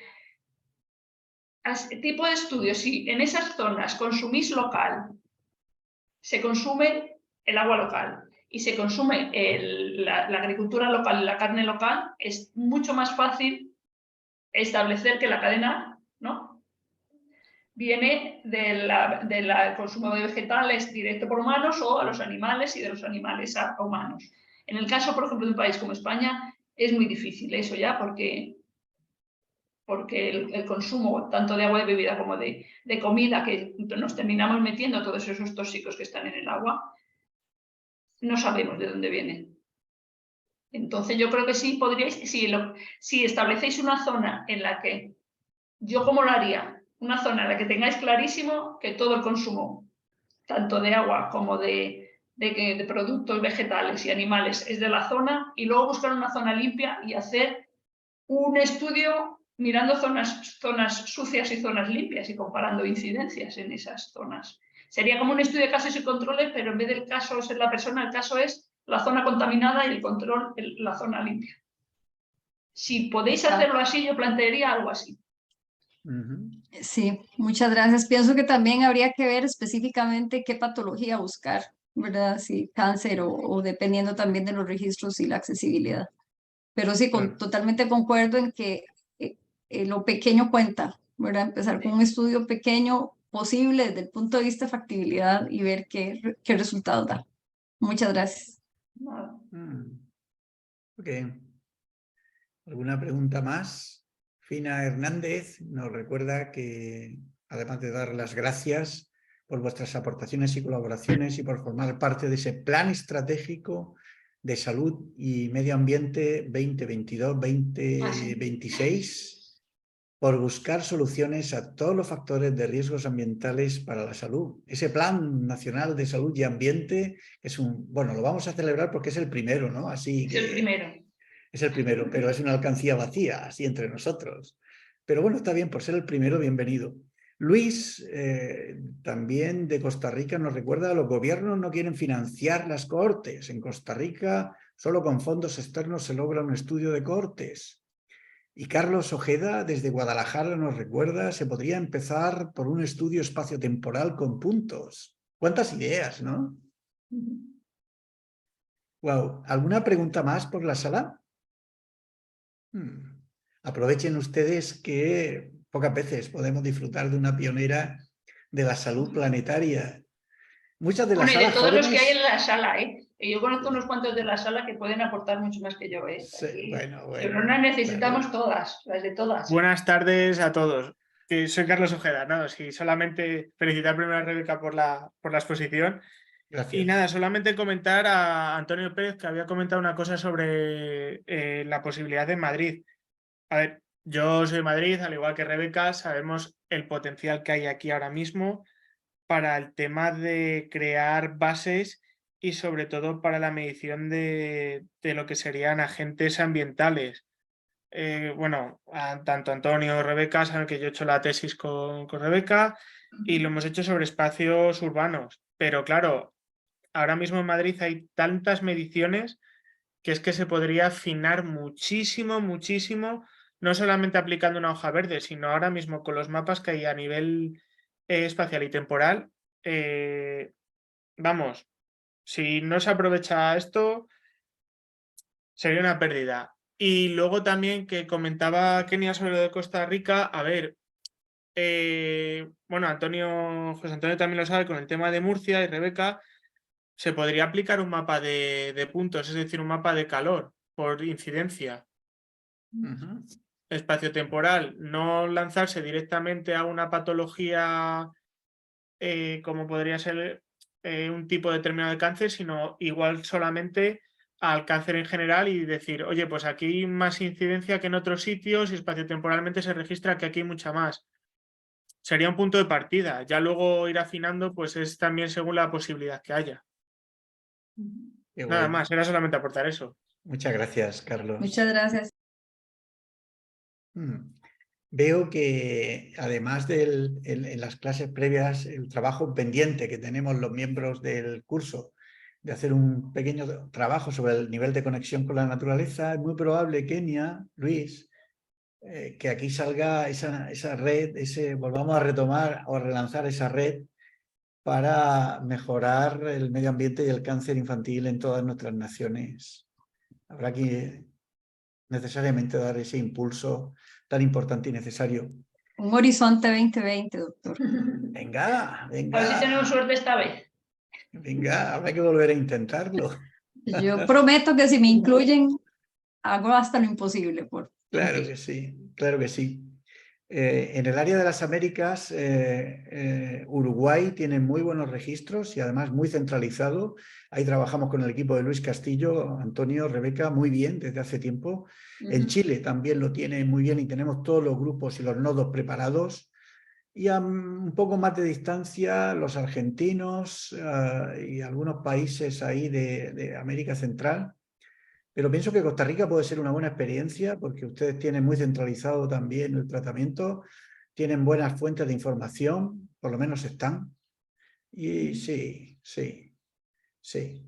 Y bueno, hay contactos, pueden haber contactos en el Ministerio de Salud, que es el que centraliza los datos para claro que sí. poder aportar datos. Luis quería hacer ha levantado las dos manos, no una, las dos. No, era como apoyo. Ah, muy bien, muy bien. Sí, no, era como apoyo. Pero bueno, sí, es un reto en Costa Rica, ¿verdad? Y la gente sí, a veces como que sí nos cuestiona cuando damos el proceso de evolución de resultados, que por qué no preguntamos a la cara al Seguro Social o al Ministerio de Salud, ¿verdad? Y bueno, Kenia sabe lo difícil que es acercarse al gobierno central a preguntar, ¿verdad? Datos que deberían de ser públicos, ¿verdad? Muy bien. Yo no sé si hay alguna pregunta más en la sala, ya estamos casi llegando al final. Rebeca, si quieres dejar alguna frase o algún mensaje para nuestros alumnos, decir que estamos en el marco del curso de líderes de la salud medioambiental de Europa y América Latina de la Universidad de Murcia. En ese marco, estos diálogos con las pioneras de la salud planetaria, que lo hacemos también en abierto para los amigos que quieran acompañarlos. Las clases se graban, estarán disponibles en esa red social y a través de YouTube en los distintos canales. ¿Quieres dejar algún mensaje, alguna fuerza inspiradora? ¿Qué le dirías a las jóvenes que nos están acompañando hoy en el aula, Rebeca? ¿Qué les dirías? Pues, ¿qué le diría? Que estamos en un momento que tenemos tanta información, que es lo que decía Carlos, ¿no? Que aunque pensemos que tenemos, lo que ha dicho Juan Antonio, pocos casos, poca información de nuestros casos, tenemos tanta información, tantas herramientas. Yo, por ejemplo, utilizo mucho una herramienta también que se llama QGIS y cada vez que quiero mirar algo, me abro YouTube y me aparece una persona de Colombia, una persona de Venezuela explicándome cómo utilizar esa herramienta. Hay tantas herramientas gratis disponibles con tanta capacidad que eso no sea un problema que nos pare para hacer los estudios, que por eso se empieza y luego ya se llega y se puede contactar a lo mejor con Antonio Pérez que nos llegue al esposoma, al RNA, pero es que hay que empezar primero con los primeros estudios, con lo poco que tengamos. Hay muchas cosas que podemos hacer buscando los datos abiertos y las herramientas que hay. Y hay mucha gente muy generosa que ahora en esta época, ¿no?, de las nuevas tecnologías nos enseña de todo. Entonces, que animaros y que ahí se puede hacer mucho con lo que tengáis. No penséis que lo que tengáis es poco, porque se puede hacer mucho por muy poco que tengáis. Ana, quería hacer una pregunta, ha levantado la mano ahora y de última, perdón. Sí. Hola, ¿qué tal? Bueno, me ha encantado el trabajo, ¿vale?, que has expuesto, abre todo el mundo. Bueno, yo trabajo con adultos, yo soy médico internista, ¿vale? Y lo que has expuesto al principio de los mapas del mesotelioma, ¿no?, donde se... y bueno, yo me preguntaba las diferentes industrias, ¿no?, que hay alrededor en España, ¿no?, que la medicina del trabajo evalúa los riesgos que tienen estos pacientes, bueno, estas personas. No hay datos publicados de estas industrias, en esta especialidad, no sé. No sé, al final es un trabajo que hacen ellos, no publican nada. Lo de medicina del trabajo me estás preguntando, ¿no? Sí. En algún congreso yo he coincidido con alguna presentación. La verdad es que esos trabajos no llegan tan lejos, ¿no? Porque al final, aunque hay enfermedades muy claramente como el mesotelioma, ¿no?, el cáncer de pleura, que son ocupacionales 100%, claro, nosotros al trabajar en cáncer, el cáncer es tan grande y los estilos de vida pesan tanto. Por suerte, el mesotelioma es muy minoritario, identificado además en la gente, se puede controlar mucho más, ¿no? Pero al final el tabaco, la comida, todos estos grandes factores de riesgo se comen todo. Entonces, al final, la medicina ocupacional, además, como tiene una componente, yo creo que mucho más legalista, no científica, al final todo va para hacer un informe y tener una decisión, ¿no?, legal sobre si esa persona tiene una enfermedad laboral o no, y por lo tanto tiene un tipo de compensación por eso, ¿no? Entonces yo creo que por eso no llegan a tanto. Por eso, Ana, es muy importante que estés participando en este curso, porque probablemente en mi región yo sea el médico ambiental, el médico que más casos de cáncer ocupacional ha declarado en los últimos 15 años. Claro, no son muchos, pero te aseguro que soy el médico que más casos de cáncer ocupacional. La inspiración existe, pero te sorprende trabajando. Por eso el formarse muy bien en esa interacción gen-ambiente-exposición, ¿no?, y caracterizarla a través de una cuidadosa historia clínica ambiental, meter marcadores de exposición o genéticos o ese magma para poder apoyar a esos enfermos es importante y va a ser una de las tareas de los próximos años, Ana. Sí, necesitamos mejorar las capacidades de la salud laboral. Sí, estaba pensando en mi pueblo, que es Almansa, es una ciudad, un pueblo-ciudad industrial del calzado, ¿no?, en el que inhalan y están en contacto con muchos materiales que hay relación, ¿no?, con enfermedades. Y probablemente, ¿no?, en esto que has puesto el registro de los contaminantes que hay, lo investigaré. Sí, mira, me parece muy interesante.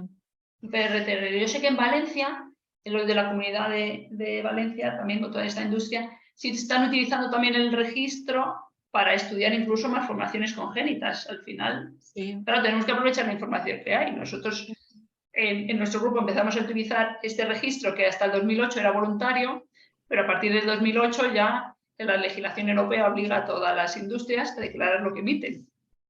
Entonces vamos a aprovechar lo que está ahí, y en España es muy exhaustivo. Hay algunos problemas a veces con las coordenadas de dónde está el foco, pero si tú te vas a ir a la industria que está en tu pueblo y sabes exactamente dónde está la industria, en el registro verás lo que emiten, lo que declaran que emiten, y además está especificado cómo lo tienen que, si son mediciones con monitores reales o si tienen que hacer no sé qué modelo matemático para estimar lo que emiten en función de lo que queman, en función de cada contaminante tiene ahí su forma de medirse. Muy bien, muchas gracias. Muchas gracias a todos. Recordarles que estamos con Rebeca Ramis en el diálogo de Pioneras de la Salud Planetaria, que el día 14, recordar a los alumnos del curso, el día 14, miércoles, tendremos las experiencias de Ferran Campillo, Miguel Felipe Sánchez Sauco. Vamos a conocer a un médico ambiental, a un enfermero ambiental y a un terapeuta ambiental, nuevas capacidades trabajando en el marco de estas unidades clínicas de salud ambiental, ¿no? Y presentarán sus herramientas de trabajo. Muy bien, pues esto ha sido una experiencia maravillosa, Rebeca Ramis, doctora Rebeca Ramis. Estamos emocionados, muy contentos. Vamos a despedirnos igual que empezamos. Voy a compartir con ustedes la música que he elegido para hoy, que siempre es mi amigo Macaco, que nos está acompañando. Y con esta música de fondo, ustedes pueden abrir los micros y hablar entre medias también. Si quieren, nos vamos a despedir y les emplazo al día 14 de junio, miércoles, en esa nueva etapa del curso de líderes de la salud medioambiental para Europa y América Latina de la Universidad de Murcia. Así que muchas gracias Rebeca y muchas gracias. Gracias a ti. Muchas gracias a todos, de verdad. Muchas gracias. Muchas gracias. Muchas gracias. Gracias a todos. Hasta luego. Chao. Chao. Hasta otra. Gracias. Gracias. Buenas noches, buenas tardes. ¿Violadores? Muchas gracias a todos, de verdad. Lo hemos pasado muy bien, Rebeca. Muchas gracias. No, me alegro, porque como no teníamos además nada, ha sido todo improvisado para los que se quedan aquí escuchando. Me alegro que haya servido. Y ya pasamos la documentación de los que quieren ya y los artículos.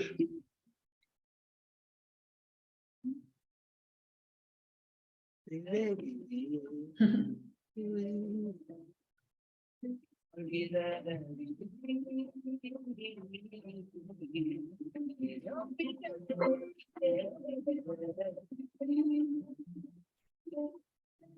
sido una experiencia muy bonita. Pues sí, muy bonito.